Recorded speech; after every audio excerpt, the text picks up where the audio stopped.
Kadang hidup tuh mirip kayak panci presto, isinya ditekan terus dari segala arah. Dikit-dikit stres, dikit-dikit cemas, badan pun mulai rewel.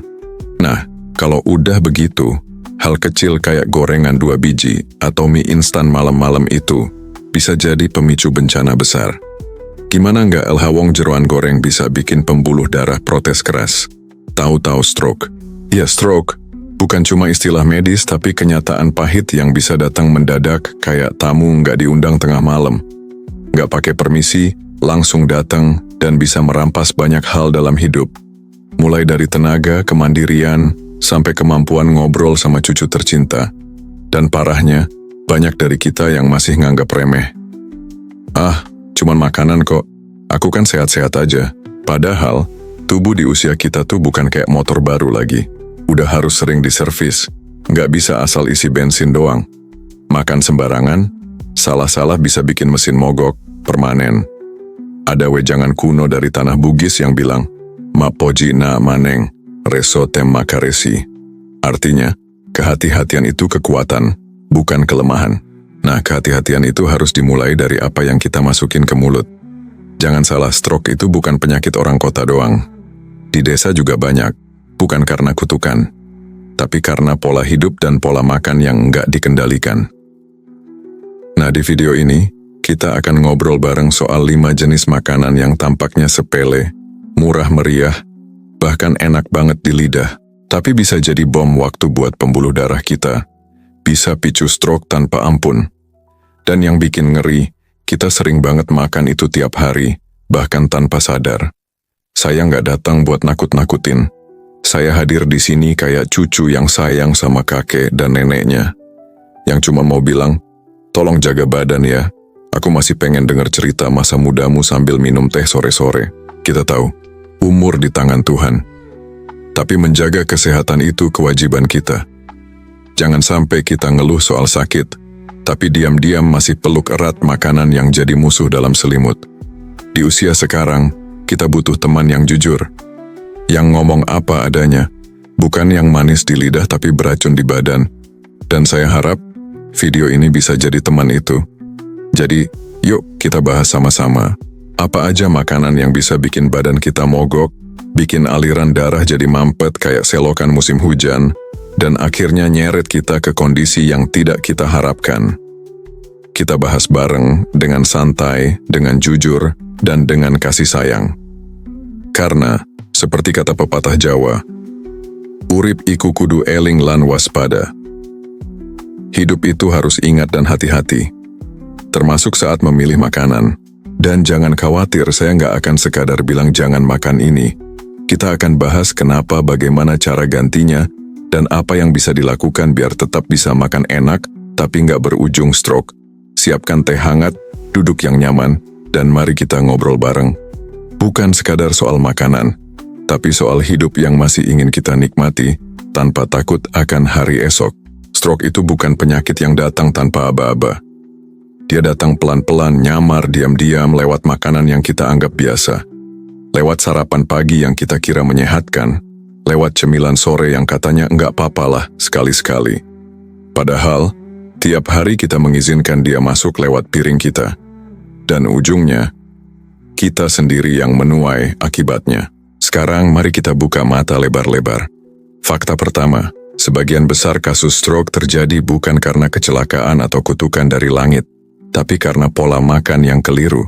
Dan yang lebih menyedihkan lagi, banyak dari yang kena itu adalah orang tua, lansia seperti kita, yang sebelumnya terlihat bugar, aktif, bahkan masih kuat kerja di kebun atau momong cucu. Tiba-tiba, tumbang. Fakta kedua, menurut data dari Kementerian Kesehatan, stroke adalah penyebab kematian dan disabilitas tertinggi di Indonesia. Artinya, bukan cuma soal nyawa, tapi juga soal kehilangan kemampuan hidup mandiri. Nggak bisa mandi sendiri, makan sendiri, bahkan ngobrol pun terbata-bata. Ini bukan cuma menyulitkan diri sendiri tapi juga anak dan cucu. Fakta ketiga, ada makanan-makanan tertentu yang bisa mempercepat proses rusaknya pembuluh darah. Dan sialnya, makanan ini justru sangat populer, murah, dan gampang dibeli di warung dekat rumah. Jadi, pertanyaannya bukan lagi, apakah aku bisa kena stroke? tapi lebih ke, kalau aku nggak hati-hati kapan aku akan kena? Disinilah pentingnya kita membahas ini hari ini, sekarang, tanpa ditunda-tunda lagi. Nah, sebelum kita masuk ke makanan-makanan pemicu stroke, kita perlu ngerti dulu, apa itu stroke sebenarnya? Bayangin pembuluh darah itu kayak selang air. Kalau selangnya bersih, air bisa ngalir lancar. Tapi kalau selangnya mampet atau bocor, airnya nggak keluar, bahkan bisa muncrat ke arah yang salah. Stroke itu terjadi saat pembuluh darah di otak tersumbat atau pecah. Aliran darah ke otak terganggu. Otak kekurangan oksigen. Dan dalam hitungan menit, bagian otak itu bisa mati. Gawat, kan? Dan yang bikin lebih bahaya, stroke itu sering datang tanpa gejala yang jelas. Bisa jadi cuma pegal di leher, kesemutan di tangan, atau ngomongnya sedikit pelat. Kita kira masuk angin, ternyata udah mulai kena serangan ringan. Kalau nggak dicegah, bisa jadi lumpuh seumur hidup. Sekarang, mari kita jujur. Berapa banyak dari kita yang tiap hari sarapan pakai mie instan, atau cemilan sore pakai gorengan, atau malam-malam ngopi sambil ngemil keripik asin? Nah, semua itu enak sih. Tapi diam-diam bisa jadi bom waktu buat otak kita. Makanan yang tinggi garam, tinggi lemak jenuh, tinggi gula, dan rendah serat, itulah biang keladinya. Mereka ini yang bikin tekanan darah naik, kolesterol menumpuk, dan pembuluh darah jadi keras kayak selang yang kelamaan dijemur. Begitu ada tekanan sedikit aja, pecah. Tapi jangan khawatir. Tujuan video ini bukan untuk bikin Anda takut makan, tapi untuk ngajak Anda lebih sadar, biar kita semua bisa lebih bijak dalam memilih apa yang masuk ke tubuh. Karena di usia ini, kita bukan lagi makan untuk kenyang. Kita makan untuk bertahan hidup, untuk tetap sehat, untuk tetap bisa main bareng cucu, untuk tetap bisa berdiri sendiri dan gak merepotkan siapa-siapa. Dan sekarang mari kita bahas tujuan utama dari pembahasan ini. Pertama, supaya Anda bisa mengenali makanan-makanan yang sebaiknya dikurangi atau dihindari sama sekali. Nggak usah langsung tobat 100% hari ini. Pelan-pelan aja. Yang penting sadar dulu. Kedua, kita akan bahas makanan alternatif yang lebih sehat, lebih ramah jantung dan otak, tapi tetap enak di lidah. Karena siapa bilang makanan sehat itu hambar? Ketiga, Anda akan ngerti kenapa makanan tertentu yang katanya aman ternyata diam-diam nyusahin tubuh. Kita akan bahas dari sisi ilmu pengetahuan, tapi dengan bahasa sederhana, kayak ngobrol di warung kopi. Keempat, kita juga akan cerita kisah nyata dari orang-orang seusia kita yang mengalami stroke karena pola makan. Bukan buat nakut-nakutin, tapi biar kita bisa belajar dari pengalaman mereka. Kelima, kita akan sisipkan wejangan dan nasihat dari nenek moyang kita, yang dulu hidup lebih sehat, lebih seimbang, dan lebih sadar akan hubungan antara makanan dan kesehatan. Karena kadang ilmu lama lebih bijak dari ilmu baru. Keenam, yang paling penting, kita ingin mengajak Anda semua untuk tetap semangat menjaga kesehatan. Jangan menyerah. Umur boleh lanjut, tapi semangat harus tetap menyala. Karena hidup ini masih indah, masih banyak yang bisa kita lakukan, selama tubuh masih bisa diajak kompromi. Ingat, seperti kata bijak orang Sunda, lauk dicai, manuk di awang-awang, hirup kudu silih asah, silih asih, silih asu. Artinya hidup itu harus saling mengasah, saling mengasihi, saling mengasuh, termasuk mengasuh diri sendiri. Jangan cuma ngurus orang lain, tapi lupa jaga badan sendiri. Dan, biar makin masuk akal, kita ambil contoh sederhana. Bayangin Ibu Sri, usia 65, pensiunan guru. Setiap pagi, sarapan mie instan pakai telur, siang nasi padang lengkap sambal dan rendang, malam ngemil keripik dan kue basah. Awalnya nggak ada masalah, tapi suatu hari beliau jatuh di kamar mandi. Setengah tubuh nggak bisa digerakkan, didiagnosis stroke ringan. Setelah dicek, kolesterol tinggi, tekanan darah tinggi, dan kebiasaan makan tidak dijaga. Sejak itu, beliau belajar masak sehat, makan buah tiap hari, jalan pagi seminggu 3 kali. Sekarang, tubuhnya jauh lebih fit. Gak 100% pulih, tapi udah bisa senyum, jalan, dan main sama cucu. Kisah Bu Sri bukan untuk bikin takut, tapi untuk tunjukin bahwa perubahan itu mungkin. Kesadaran itu bisa menyelamatkan. Jadi, yuk kita buka hati, buka pikiran, dan buka lemari dapur. Mari kita cari tahu makanan apa saja yang perlu dikurangi bahkan dihindari, supaya kita nggak jadi korban stroke berikutnya. Langkah pertama, hadir. Hadir di dapur kita sendiri. Hadir dalam memilih bahan makanan. Hadir dalam setiap kunyahan. Jangan lagi asal comot, asal makan, asal kenyang. Karena stroke itu sering muncul dari hal-hal yang dianggap sepele. 1 bungkus mie instan hari ini, 1 gorengan besok sore, 2 potong keripik besok lusa. Lama-lama, tubuh protes. Dan biasanya, tubuh kita nggak pernah ngomong pelan-pelan, dia langsung marah besar. Jatuhin kita ke lantai, lumpuhkan kaki kita, kadang dia ambil suara kita. Jadi, langkah pertama adalah hadir sepenuhnya. Sadar bahwa setiap yang kita makan bukan cuma memuaskan lidah, tapi juga menentukan masa depan tubuh kita. Langkah kedua, jujur sama diri sendiri. Coba renungkan. Kapan terakhir kali kita benar-benar memerhatikan label makanan kemasan? Atau nanya, ini gorengan digoreng pakai minyak baru atau minyak daur ulang? Atau mikir, ini makanan enak, tapi cocok nggak ya buat tekanan darahku yang suka naik turun kayak roller coaster? Kejujuran adalah awal dari penyembuhan. Kalau kita udah berani ngaku bahwa pola makan kita selama ini kurang sehat, itu tandanya kita udah siap berubah. Jangan nunggu dokter ngomong dulu baru sadar. Jangan nunggu pingsan dulu baru tobat. Badan ini udah banyak ngasih kode. Cuma kita aja yang kadang cuek. Langkah ketiga, ganti perlahan, bukan langsung. Nggak semua orang bisa langsung stop gorengan, stop garam, stop gula kayak saklar. Dan itu nggak apa-apa. Nggak usah maksa jadi orang lain. Tapi cobalah mulai dari hal kecil. Ganti cemilan keripik dengan buah potong. Ganti mie instan dengan sup sayur buatan sendiri. Ganti garam meja dengan rempah-rempah alami. Pernah dengar pepatah Jawa? Alon-alon asal kelakon, pelan-pelan asal sampai. Yang penting niatnya lurus. Niat menjaga diri. Karena tubuh ini udah nemenin kita puluhan tahun. Masa nggak kita rawat juga? Langkah keempat, pilih makanan yang bersahabat dengan pembuluh darah. Bayangin pembuluh darah kita kayak jalan tol. Kalau terlalu banyak lemak, kolesterol, atau gula, jalan tol itu jadi macet, bahkan bisa longsor. Jadi kita perlu makanan yang bisa bikin jalan tol ini tetap lancar. Apa aja? Pertama, buah dan sayur. Kaya serat, vitamin, dan antioksidan.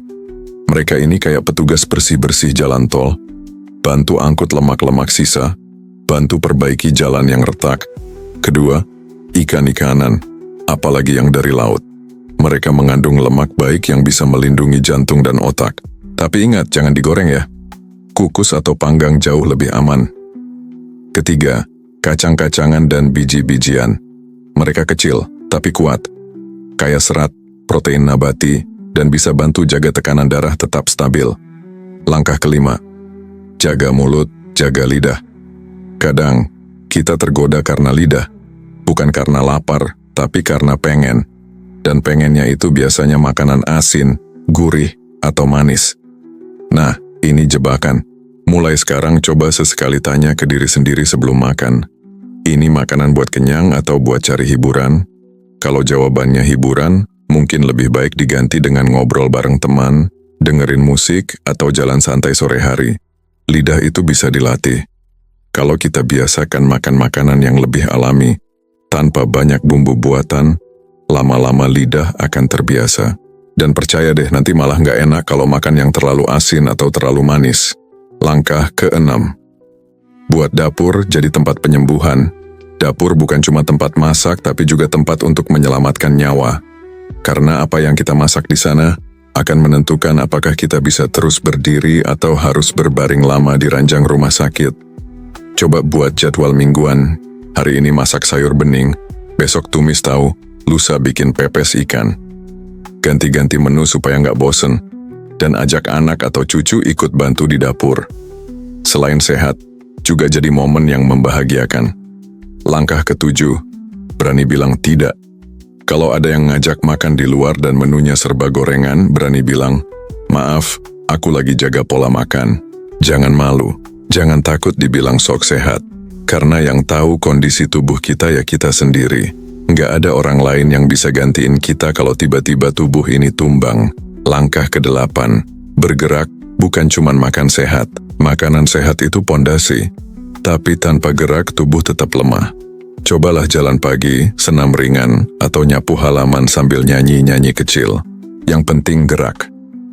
Pembuluh darah jadi lebih fleksibel, tekanan darah lebih stabil, dan risiko stroke bisa ditekan. Dan jangan anggap remeh kegiatan harian. Menyapu, mengepel, naik turun tangga, semua itu adalah latihan fisik kalau dilakukan dengan niat dan semangat. Langkah ke-9, tidur cukup dan hindari stres. Tahukah Anda bahwa kurang tidur dan stres berat bisa mempercepat kerusakan pembuluh darah? Kalau kita marah-marah terus atau begadang nonton sinetron sampai larut malam, tubuh jadi gampang rusak. Beri waktu untuk tubuh istirahat. Tidur yang cukup, bangun dengan hati ringan. Dan sesekali, tarik napas panjang, buang perlahan, sambil berkata, "Aku cukup, aku bersyukur, aku damai." Langkah ke-10, bersyukur dan berpikir positif. Kadang, yang bikin kita sakit bukan cuma makanan, tapi pikiran, rasa iri, kesal, kecewa, dendam, semua itu bisa bikin darah tinggi. Maka itu, rawat juga hati. Jangan cuma jaga piring makan, tapi juga jaga isi kepala dan hati kita.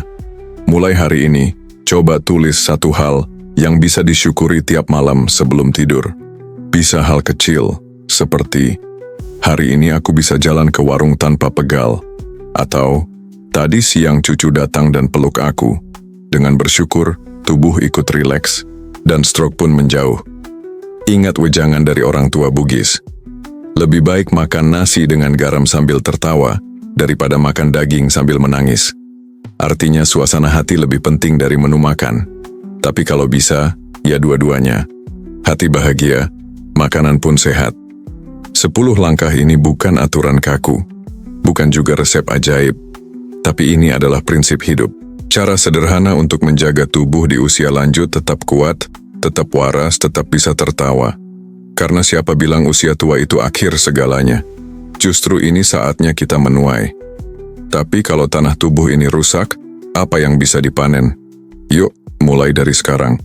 Mulai dari meja makan. Mulai dari niat baik menjaga diri. Karena menjaga kesehatan bukan tentang takut mati, tapi tentang menghargai hidup. Kita sudah ngobrol panjang soal bahaya 5 makanan pemicu stroke. Udah bahas juga prinsip-prinsip hidup sehat yang bisa jadi pegangan. Sekarang waktunya kita masuk ke ranah praktik, bukan cuma teori, bukan cuma tahu, tapi benar-benar dilakukan. Soalnya gini, tahu doang itu kayak punya kunci tapi nggak pernah dipakai. Pintunya tetap aja nggak kebuka. Nah sekarang yuk kita buka pelan-pelan. Kita mulai dari dapur, tempat segalanya bermula. Praktik pertama. Ganti gorengan dengan makanan yang tetap gurih tapi lebih aman. Kebiasaan ngemil gorengan itu memang susah dihilangkan, tapi bukan berarti nggak bisa diganti. Yang penting tetap ada rasa gurihnya, tetap renyah tapi nggak bikin pembuluh darah kita kayak selang mampet. Misalnya, gorengan bisa diganti dengan tahu panggang yang dibumbui kecap dan bawang putih. Atau potongan singkong yang direbus, terus ditumis pakai sedikit minyak zaitun, kasih daun jeruk, dan cabai rawit. Rasanya, nendang. Badan juga nggak ngambek. Kalau kepingin banget yang digoreng, boleh-boleh aja sesekali. Tapi coba pakai air fryer. Atau minimal, pakai minyak baru dan goreng sendiri di rumah. Jangan beli di pinggir jalan yang minyaknya udah kayak oli bekas. Praktik kedua. Bikin cemilan sendiri yang rendah garam dan rendah gula. Kita ini sering ketipu sama makanan ringan. Kemasannya lucu, rasanya bikin ketagihan. Tapi dalamnya, garam selangit, penyedap buatan, pewarna, dan gula tersembunyi. Coba deh ganti camilan jadi potongan buah segar. Atau bikin puding chia seed, campur susu almond, potongan pisang, dan kayu manis. Bisa juga bikin bola-bola oat isi kurma dan kacang. Selain sehat, bikin camilan sendiri bisa jadi aktivitas seru. Apalagi kalau bareng cucu. Bukan cuma makanannya yang menyehatkan, tapi juga hatinya. Praktik ketiga. Rajin ngecek tekanan darah dan gula darah. Mungkin ini terdengar kayak urusan rumah sakit. Tapi percaya deh, sekarang alat cek tekanan darah atau gula darah itu udah bisa dibeli dan dipakai sendiri di rumah. Bentuknya kecil, gampang dipakai, hasilnya jelas. Dengan rutin cek, kita bisa tahu, oh hari ini kayaknya aku kebanyakan makan asin, besok harus dikurangi. Atau, wah tekanan darahku naik, jangan-jangan karena semalam makan mie instan. Jadi, jangan tunggu kontrol bulanan ke dokter. Badan kita ini kayak kendaraan, harus dicek rutin, bukan cuma pas mogok. Praktik keempat, masak dengan bumbu dapur yang alami, bukan bumbu instan. Tahu nggak sih, bumbu masak instan itu banyak mengandung natrium yang tinggi, bahkan kadang lebih dari 2 kali lipat dari yang seharusnya. Lidah kita udah dibiasain dengan bumbu instan yang rasanya nendang. Tapi tubuh kita diam-diam menjerit, ginjal kerja keras, pembuluh darah nahan tekanan. Padahal kalau kita mau sedikit repot, bumbu dapur asli kayak bawang putih, jahe, kunyit, daun salam, sereh, dan ketumbar, itu bisa jadi obat alami. Coba deh masak sope ayam pakai jahe, sereh, dan bawang putih tanpa penyedap. Rasanya tetap sedap. Dan tubuh pun bilang makasih. Praktik kelima, kurangi makanan kalengan dan olahan. Makanan kalengan itu praktis. Tapi praktis buat siapa? Buat lidah? Iya. Buat tubuh? Belum tentu. Contohnya sosis, kornet, nugget, bahkan beberapa jenis roti tawar. Semua itu tinggi natrium dan pengawet. Kalau dikonsumsi sesekali sih nggak masalah. Tapi kalau tiap hari, bisa bikin tekanan darah naik pelan-pelan, diam-diam, lalu berak stroke datang tiba-tiba. Mulai sekarang coba kurangi. Ganti nugget dengan tempe goreng sendiri. Ganti kornet dengan tumis daging cincang buatan sendiri yang lebih aman. Praktik keenam, minum air putih cukup, jangan ganti dengan teh manis atau minuman kemasan. Di usia lanjut, rasa haus itu kadang udah nggak sepeka dulu. Kita nggak merasa haus, padahal tubuh butuh cairan. Dan kalau kita ganti air putih dengan teh manis atau minuman dalam kemasan, yang terjadi malah kebanyakan gula dan zat aditif. Coba biasakan bawa botol air putih. Taruh di meja makan, di ruang tamu, di kamar. Jadi tiap kali lewat kita ingat buat minum. Air putih itu kayak pelumas untuk seluruh tubuh kita. Tanpa cukup air, darah jadi lebih kental, sirkulasi melambat, risiko pembekuan meningkat. Praktik ketujuh, bikin daftar belanja sehat. Sebelum ke pasar atau supermarket, coba bikin daftar belanja. Isinya, sayur hijau, buah segar, ikan laut, tahu tempe, beras merah atau beras coklat, bumbu dapur alami, kacang-kacangan. Jangan catat mie instan, sosis, snack kemasan, atau makanan instan. Kalau nggak masuk daftar, jangan dibeli. Karena seringkali kita tergoda beli sesuatu cuma karena diskon. Padahal diskon buat kita bisa jadi mahal buat tubuh. Praktik ke-8, ajak orang rumah ikut berubah. Perubahan itu lebih mudah kalau bareng-bareng. Nggak enak kalau kita lagi jaga makan, anak cucu malah makan ayam goreng sambil nyuapin kita. Ajak mereka ngobrol. Ceritain alasan kenapa kita mau hidup lebih sehat, minta dukungan mereka. Bahkan lebih bagus kalau mereka ikut makan sehat juga. Bukan cuma demi kita, tapi demi kesehatan mereka juga. Rumah yang sehat itu bukan cuma soal makanan, tapi soal dukungan satu sama lain. Praktik ke-9, kelola emosi lewat aktivitas ringan. Kadang, yang bikin kita makan sembarangan itu bukan lapar, tapi emosi. Kesepian, sedih, bosan, marah. Dan pelariannya, makan yang manis-manis, gurih-gurih. Mulai sekarang, coba alihkan dengan hal lain.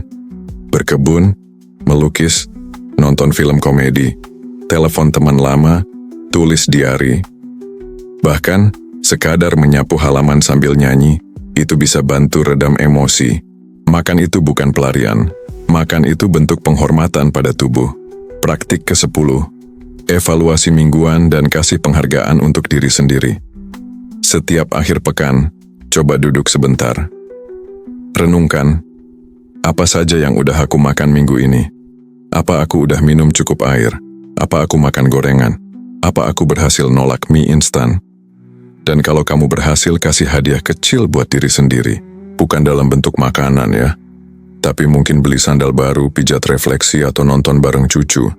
Tubuh ini udah banyak berjuang. Udah pantas dikasih apresiasi. Kalau 10 langkah praktis ini kamu terapkan satu persatu, pelan-pelan, dengan sabar dan niat yang tulus, bukan cuma tubuhmu yang akan membaik, tapi hatimu juga. Bayangin, bisa bangun pagi dengan badan enteng, pikiran jernih, senyum merekah, dan masih kuat jalan ke masjid atau pasar tanpa perlu dibopong. Bisa dengar cucu lari-lari sambil tertawa tanpa cemas bakal kena stroke tiba-tiba. Itulah hadiah terbesar dari hidup sehat. Bukan umur panjang semata, tapi umur yang berkualitas. Hidup ini kayak perjalanan jauh naik bus tua. Kita udah nggak bisa ngebut kayak dulu lagi. Rem juga harus pelan-pelan. Tapi justru karena itu, kita harus lebih hati-hati milih rute dan tahu kapan mesti berhenti, kapan harus lanjut. Tubuh di usia sekarang memang udah beda. Nggak bisa sembarangan dikasih makanan yang dulu waktu muda dianggap biasa-biasa aja.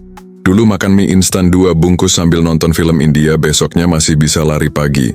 Sekarang, waduh, bisa-bisa langsung masuk IGD. Tapi begini ya Bapak, Ibu, Eyang, atau siapapun yang lagi dengerin ini, kita ini bukan robot rusak yang menunggu waktu.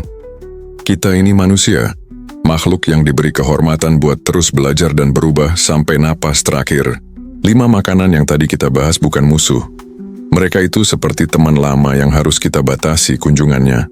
Kalau dulu mereka sering mampir tiap hari, sekarang cukup ketemu sekali sebulan. Bahkan kalau bisa, nggak usah undang lagi. Stroke itu bukan hukuman. Dia adalah alarm, tanda bahwa tubuh kita sudah lama minta tolong.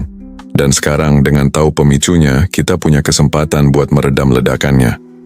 Bayangkan hari-hari ke depan yang lebih ringan, bangun pagi tanpa pusing, jalan kaki ke warung tanpa ngos-ngosan, duduk di teras sambil ngopi dan ngobrol dengan cucu tanpa harus mikirin tekanan darah. Kita nggak perlu jadi sempurna. Yang penting kita mulai. Sedikit demi sedikit. Sehari satu perubahan kecil. Karena umur panjang itu bukan buat sekadar hidup, tapi buat hidup dengan tawa yang masih renyah, doa yang masih mengalir, dan cinta yang masih bisa dibagikan. Seperti kata orang tua dulu, barang siapa menjaga mulut, dia menjaga jalan hidupnya. Barang siapa tahu waktu berhenti, maka dia tahu seni menikmati umur panjang. Kita semua ingin sehat, ingin panjang umur. Tapi lebih dari itu, kita ingin tetap bisa jadi orang tua yang mandiri. Jadi nenek yang masih bisa nyuapin cucu. Jadi kakek yang bisa berdiri di depan rumah dengan dada tegak, menyambut hari baru.